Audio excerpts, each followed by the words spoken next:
Hello everyone, कैसे हैं आप सभी। तो एसबीआई अप्रेंटिस के जो जनरल अवेयरनेस का सेशन मैं ले रहा था उसका ये पार्ट 4 है। काफ़ी सारे लोगों ने कमेंट किया है कि इसका दूसरा पार्ट लाया जाए। तो कुछ एग्जाम के पॉइंट ऑफ व्यू से क्वेश्चंस है, आप ज़रूर देख लीजिएगा आपको। तो फर्स्ट क्वेश्चन है, what is the maximum limit of RTGS. RTGS का लिमिट क्या होता है? तो आरटीजीएस का कोई भी लिमिट नहीं होता है। Question number 2, RBI releases draft guideline for licensing of payment bank and small banks. ठीक है, तो जो कैपिटल है उन लोग उस बैंक का, स्मॉल बैंक्स और पेमेंट का कैपिटल कितना होता है? मिनिमम 100 करोड़।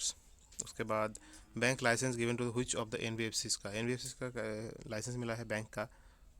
तो एनबीएफसी कंपनी का बैंक का लाइसेंस मिला है। कौन कौन बैंक है वो? Bandhan bank and IDFC bank. Which of the following is not a regulatory body. तो आरबीआई से भी, सीआरएन, आरडीआई, आपको पता है सब। बाकी सारे आरबीआई से भी, आईआरडीए जो है ये रेगुलेटरी बॉडी है, लेकिन सीईआरएन जो है रेगुलेटरी बॉडी नहीं है। उसके बाद अब देख सकते हैं भूटान का करेंसी जो है गुलट्रम, ये आपका भूटान का करेंसी है। Which of the following is a indirect tax. तो सर्विस टैक्स जो है वो इनडायरेक्ट टैक्स माना जाता है। Controller of mutual fund, mutual fund को कौन कंट्रोल करता है? SEBI, security and exchange board of India. इसका थोड़ा डिटेल में देख लीजिएगा इसका history. Headquarter of CRISIL, CRISIL का हेडक्वार्टर कहाँ पे है? मुंबई में।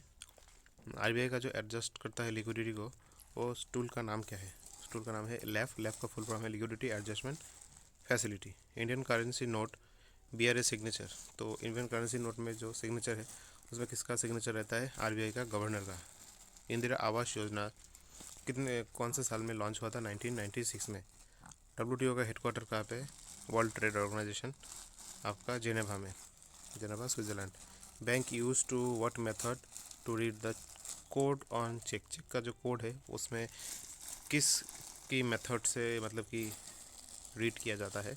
तो वो आपका है एमआईसीआर कोड, जो चेक में आपको देखने को मिलेगा। सीवीवी का full form card verification value, जो एटीएम के पीछे रहता है आपका CVV code. Committee of banking ombudsman, banking का जो ओम्बड्समैन है उसका कमेटी किसने, मतलब कौन सा कमेटी ने उस ओम्बड्समैन को सेटअप किया था? सुमन वर्मा कमेटी ने। एसबीआई का टैगलाइन क्या है?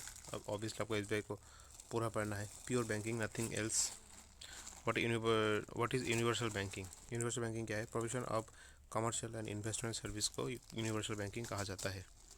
एक्सपेंड आईएफएससी, आईएफएससी का फुल फॉर्म क्या है? Indian financial system code. उसके बाद which is the regulatory body of RRB. RRB का रेगुलेटरी बॉडी कौन है? नाबार्ड। एनपीएस का फुल फॉर्म क्या है? National pension scheme. और which rate RBI decide under monetary policy. Monetary policy के अंडर में आरबीआई जो रेट डिसाइड करता है तो वो कौन सा रेट है? वो है repo rate. What is the stand for MSF. S stand for MSF, marginal standing facility. तो एस स्टैंड फॉर स्टैंडिंग। उसके बाद आपका Kudankulam nuclear power plant situated in which state. तो इसका सही आंसर है आपका तमिलनाडु। तो फिलहाल ये सारे क्वेश्चन हैं। मेरे हिसाब से आपको बहुत काम आएगा ये सब क्वेश्चन। आप ज़रूर इसको एक बार रिवाइज कर लीजिएगा, और इसका जो अगला पार्ट है वो भी मैं बहुत जल्द लाने की कोशिश करूँगा। वीडियो को अच्छा लगे तो ज़रूर लाइक कीजिएगा, और चैनल में अगर नए हैं तो ज़रूर सब्सक्राइब कीजिएगा। Thank you everyone, all the very best.